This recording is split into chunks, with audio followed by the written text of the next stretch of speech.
into what you do, it just can really take it to the next level. Specifically.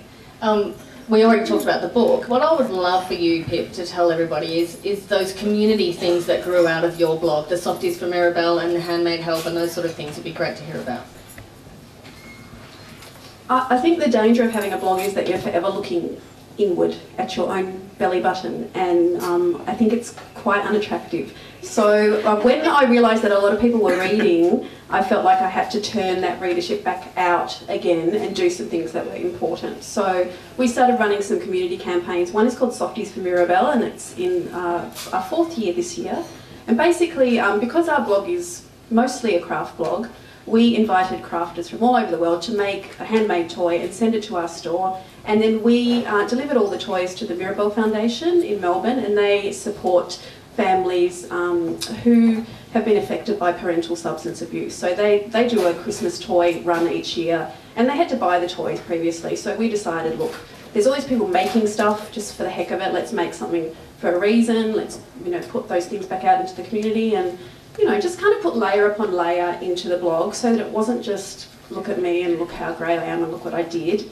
It's a bit more than that. And so I was part of a team that did the same sort of thing when the bushfire, Black Saturday bushfires occurred. Everybody wanted to help, and so we sort of set up a central blog where people could donate craft supplies or donate future family heirlooms, or, you know, there were all sorts of ways people could help. So basically I figure if you've got an army of readers, let's get them moving and get them moving doing things that are meaningful rather than, you know, just clicking around and linking to each other, and that's all good, but I think we can do better stuff than that. So yeah.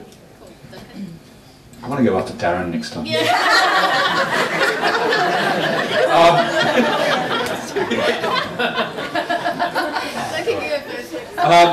Look, without obsessing about the trouble and name dropping, I suppose, before I'd started blogging, but I hadn't really been anywhere exciting. In that time, I've sat third row in a Steve Jobs keynote. I've met the Vice President of Microsoft. I can email the founders of Twitter and get problems sorted out. I've met Mark Zuckerberg, and I know most of the VCs in the Valley. And that was actually from the job I had. After I left working with Darren, I took a 12-month stint at a site called TechCrunch, which is regarded as the #1 tech blog in the world. And that's that exposure. I did 7 trips to the States. I could never have done that without blogging. I'd still be, oh yeah, the guy who went to New Zealand and Fiji. Very exciting. But, you know, I suppose in terms of, you know, obviously the benefits of actually being able to pay bills and not worry about it.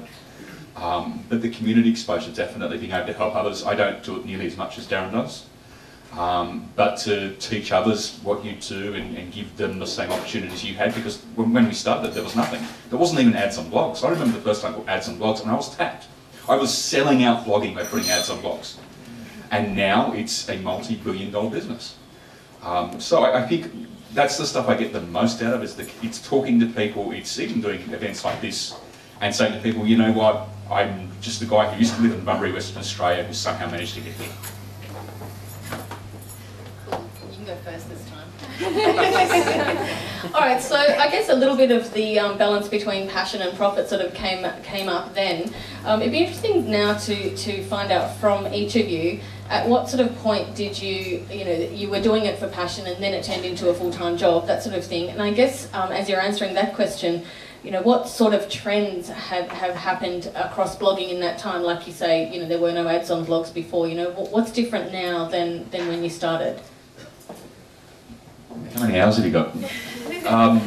Oh, look, it's evolved from something which was an amateur hobby into a huge business. You look at something like associated content, which is essentially a very large version of a group blog that just sold for $100 million to Yahoo. Even a little sports blog in New York with about 3 million new pages a month sold for low 7 figures this week. It's gone into a massive market. I can remember, I mean, you still have these arguments with journalists here in Australia today, but blogs are second rate and no one reads blogs and they can't be trusted. That in the United States, it's past that. People turn to blogs for news first.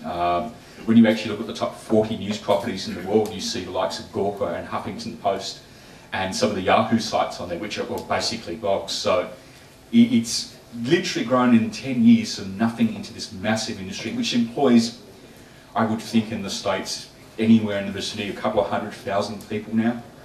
Even the idea of actually having writers and have a newsroom and an editor. When I started, I mean, we're only a sports team of 8. The site I used to write for has something like 40 employees now, so it's huge. Well, I guess I'm on a completely different scale to that, but which is fine.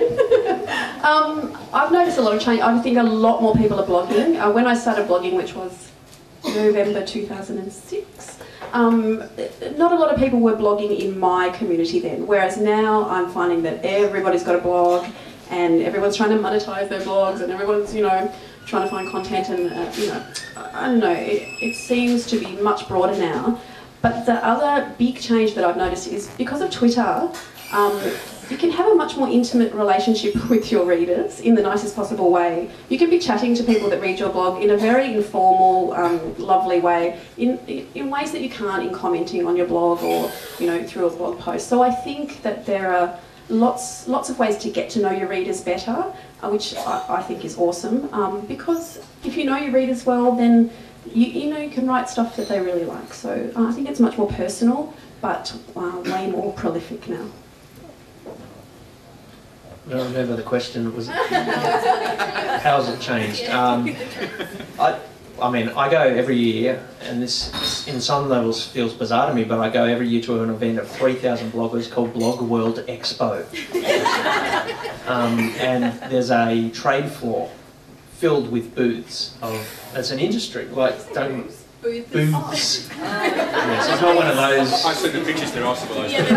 No, there's not. So yeah, just the fact that there's ad networks out there who are just targeting bloggers. There's an incredible amount of tools. Like, it is a lot more cluttered, and in some niches it is very competitive and a bit snarkier than it used to be.